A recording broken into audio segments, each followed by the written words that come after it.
Bismillahirrahmanirrahim. Assalamualaikum warahmatullahi wabarakatuh. Jumpa lagi bersama saya Ivan di sini. Pada video pembelajaran kali ini kita akan mempelajari terkait tentang materi dinamika partikel, terkhusus pada submateri gaya gesek. Baik, kalau begitu langsung saja kita masuk pada bagian yang pertama, yakni terkait tentang apa sih itu gaya gesek. Jadi, gaya gesek itu merupakan gaya hambat yang arahnya berlawanan dengan arah pergerakan benda. Adapun ilustrasi dari gaya gesek bisa kalian lihat pada ilustrasi yang pertama. Jadi, misalkan kita memiliki suatu benda, kemudian kita letakkan di suatu bidang yang datar, tetapi bidang tersebut itu permukaannya kasar. Kemudian, pada benda tersebut kita tarik gaya sebesar F ke arah kanan, maka akan timbul gaya hambat yang kita namakan sebagai gaya gesek, yang dimana arah gaya geseknya itu berlawanan dengan arah gaya yang diberikan. Contoh yang lain, bagaimana apabila benda tersebut kita letakkan pada suatu bidang yang miring, maka konsepnya tetap sama, berarti gaya geseknya itu akan selalu berlawanan dengan arah pergerakan dari benda tersebut. Setelah mengetahui terkait tentang definisi dari gaya gesek, maka sekarang kita akan mengetahui secara detail terkait tentang beberapa karakteristik mengenai gaya gesek. Yang pertama itu, gaya gesek akan bernilai 0 jika benda tidak diberikan gaya. Kemudian, jika gaya diberikan pada benda tersebut dan benda belum bergerak, maka gaya geseknya sebanding dengan gaya yang diberikan ke benda tersebut, tetapi arahnya berlawanan arah. Nah, situasi ini kita sebut sebagai gaya gesek statis. Untuk karakteristik yang ketiga, jika benda diberikan gaya maksimum hingga sesaat benda akan bergerak, maka gaya tersebut merupakan gaya ambang batas yang dapat diberikan oleh gaya gesek statis. Secara umum, berdasarkan poin ketiga ini, maka rumus dari gaya gesek statis itu bisa kita tuliskan ke dalam bentuk persamaan FGS sama dengan μS dikalikan dengan N, di mana FGS ini merupakan gaya gesek statis, μS itu merupakan koefisien gesekan statis, dan N itu adalah gaya normal. Lanjut, pada poin yang keempat, jika benda terus diberikan gaya sehingga benda mulai bergerak, maka gaya gesek menjadi gaya gesek kinetis. Dan secara eksperimen, ternyata nilai gaya gesek statis ini nilainya pasti selalu lebih besar dibandingkan gaya gesekan kinetis. Berdasarkan poin keempat ini, maka kita bisa menuliskan rumus untuk gaya gesekan kinetis, yakni FGK sama dengan μK dikalikan dengan N, di mana FGK ini merupakan gaya gesek kinetis, μK merupakan koefisien gesekan kinetis, dan N itu adalah gaya normal. Perlu diketahui bahwa rentang nilai koefisien gesekan ini itu antara 0 sampai dengan 1.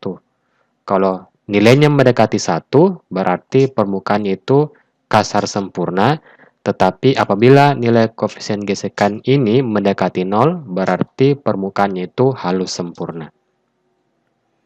Setelah mengetahui terkait tentang definisi dan karakteristik mengenai gaya gesek, sekarang kita akan mempelajari beberapa contoh-contoh kasus yang ada kaitannya tentang gaya gesek.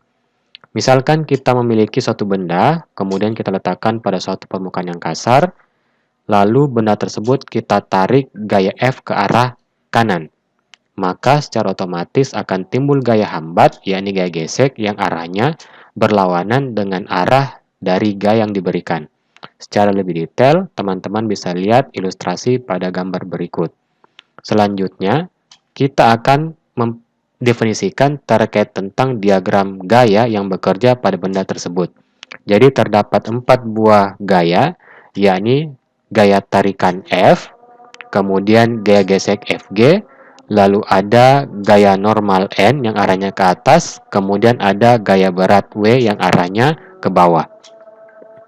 Sekarang kita lihat komponen pada sumbu X. Jadi berdasarkan ilustrasi ini, maka kita dapat menggunakan hukum kedua Newton yang menyatakan bahwa jumlah gaya-gaya yang bekerja pada benda tersebut itu sebanding dengan perkalian antara massa dikalikan dengan kecepatannya. Berdasarkan gambar ini, apabila kita mengambil arah kanan sebagai arah positif, lalu ke arah kiri sebagai arah negatif, maka kita akan peroleh untuk sumbu X, yakni gaya tarik F dikurang dengan gaya gesek Fg sama dengan massa benda dikalikan dengan kecepatan bendanya. Selanjutnya, kita masukkan persamaan gaya gesek, maka akan kita peroleh persamaan yang pertama. Selanjutnya, kita tinjau lagi keadaan benda pada sumbu Y. Jadi, pada sumbu Y, benda tidak mengalami pergerakan. Oleh karena itu, berlaku hukum pertama Newton yang menyatakan bahwa jumlah gaya-gaya yang bekerja pada komponen sumbu Y itu bernilai sama dengan 0. Selanjutnya, kita mengambil arah ke bawah itu arah positif, maka kita peroleh W kurang N sama dengan 0, atau gaya normal tak lain merupakan adalah gaya berat dari benda itu sendiri. Kemudian apabila nilai N ini kita substitusi ke persamaan pertama, maka nanti kita akan mendapatkan percepatan benda yang ditarik oleh gaya F sebagai pengaruh dari gaya gesek itu adalah A sama dengan gaya tarik dikurang nilai koefisien gesekan kinetis dikali massa benda dikali percepatan gravitasi, kemudian hasilnya itu dibagi dengan M. Sekarang kita masuk pada contoh kasus yang kedua. Jadi berbeda pada contoh kasus yang pertama. Pada contoh kasus yang kedua ini, benda tersebut kita letakkan pada suatu bidang miring. Adapun diagram gayanya, teman-teman bisa lihat pada gambar di samping. Sekarang kita akan meninjau bagaimana keadaan pada sumbu X. Jadi, pada sumbu X berlaku hukum kedua Newton, yakni jumlah resultan gaya yang bekerja pada arah sumbu X, yakni adalah massa benda dikalikan dengan percepatan benda tersebut. Kemudian dengan mengambil arah serong ke bawah ini positif dan gaya geseknya negatif, maka akan kita peroleh W sin theta dikurang dengan gaya geseknya sama dengan M dikalikan dengan A. Kemudian apabila kita substitusi persamaan gaya gesek, yakni mu K dikali N, maka kita akan mendapatkan persamaan yang pertama. Setelah meninjau keadaan pada sumbu X, kita tinjau kembali keadaan benda pada arah sumbu Y-nya. Berdasarkan gambar di samping, maka kita bisa menuliskan yakni W cos theta dikurang N sama dengan 0. Atau gaya normalnya tak lain adalah W dikalikan cos theta, di mana W itu adalah gaya berat benda, yakni massa benda, dikalikan dengan kecepatan gravitasi. Kemudian nilai N ini kita substitusi ke persamaan pertama, maka nanti kita akan mendapatkan bahwa percepatan benda yang bergerak pada bidang miring dengan memperhitungkan gaya geseknya itu adalah A sama dengan W sin theta kurang mu K kali W cos theta dibagikan dengan M. Atau apabila kita tulis secara lebih sederhana, yakni percepatan benda yakni adalah A sama dengan G dalam kurung sin theta dikurang mu K cos theta. Setelah mempelajari beberapa contoh kasus, sekarang kita akan mencoba mengerjakan beberapa latihan soal. Kita lihat latihan soal yang pertama. Sebuah benda bermassa 20 kg terletak pada suatu bidang horizontal kasar yang memiliki koefisien gesek sebesar 0,6. Apa yang terjadi jika benda tersebut kita tarik dengan gaya sebesar 110 Newton? Dan pertanyaan kedua, berapakah gaya gesek yang dihasilkan? Baik, kalau begitu langkah pertama kita akan memvisualisasikan soal ini ke dalam bentuk gambar, maka kita akan peroleh gambar sebagai berikut. Lalu kita akan tinjau pada arah sumbu Y-nya yang bertujuan untuk mencari gaya normal dari benda tersebut. Maka sigma F sama dengan 0, kita peroleh nanti gaya normalnya itu adalah sebesar 200 Newton. Karena gaya normalnya telah kita peroleh sebesar 200 Newton, sehingga kita bisa mencari gaya gesek benda tersebut, yakni gaya gesek sama dengan mu dikali N, maka kita peroleh angka sebesar 120 Newton. Berdasarkan hasil ini, maka kita dapat melihat bahwa gaya yang kita berikan itu masih lebih kecil dibandingkan dengan gaya gesek statisnya. Ya, kita lihat di sini, gaya gesek statisnya itu 120 Newton, sedangkan gaya tarik yang diberikan itu adalah 110 Newton. Oleh karena gaya geseknya masih lebih besar dibandingkan dengan gaya tariknya, olehnya bendanya itu berada dalam keadaan diam. Meskipun kita sudah menarik dengan kekuatan sebesar, dengan gaya sebesar 110 Newton. Kemudian, berapakah gaya gesek yang dihasilkan? Berarti, gaya gesek yang dihasilkan itu kita mengacu pada hukum ketiga Newton, ada aksi, ada reaksi. Karena kita memberikan gaya tarik sebesar 110 Newton, maka akan menghasilkan gaya gesek sebesar gaya tarik tersebut juga, yakni sebesar 110 Newton.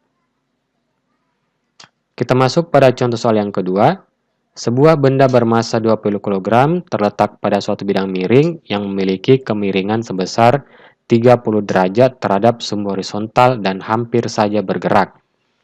Tentukan koefisien gesekan antara benda dan bidang miring tersebut. Apabila soal ini kita gambarkan, maka akan kita peroleh gambar sebagai berikut. Sekarang kita tinjau dulu pergerakan benda pada arah sumbu X, yakni sigma F sama dengan 0. Di sini kita mengambil sigma F sama dengan 0 karena pada soal itu diberikan informasi bahwa bendanya hampir saja bergerak, berarti dia masih dalam keadaan diam. Oleh sebab itu, W sin theta dikurang gaya geseknya bernilai sama dengan 0, atau W sin theta sama dengan gaya gesekan statis dikalikan dengan N. Di sini kita menggunakan koefisien gesekan statis karena bendanya dalam keadaan diam. Kemudian pada sumbu Y, kita tinjau sigma F sama dengan 0, maka akan kita peroleh gaya normalnya itu adalah W cos theta.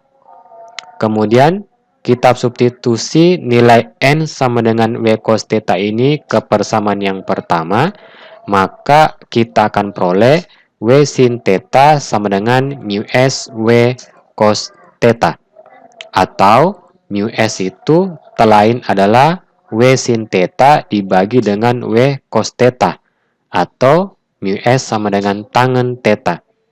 Dengan memasukkan nilai informasi sudut yang diberikan pada soal, yakni 30 derajat, maka koefisien gesekan statis antara benda dan bidang miring tersebut itu adalah mu S sama dengan tangen 30 derajat, yakni sebesar 0,57. Baiklah, kalau begitu sekian informasi singkat terkait tentang materi gaya gesek. Jika ada pertanyaan, silakan tuliskan di kolom komentar. Sekian dari saya. Assalamualaikum warahmatullahi wabarakatuh.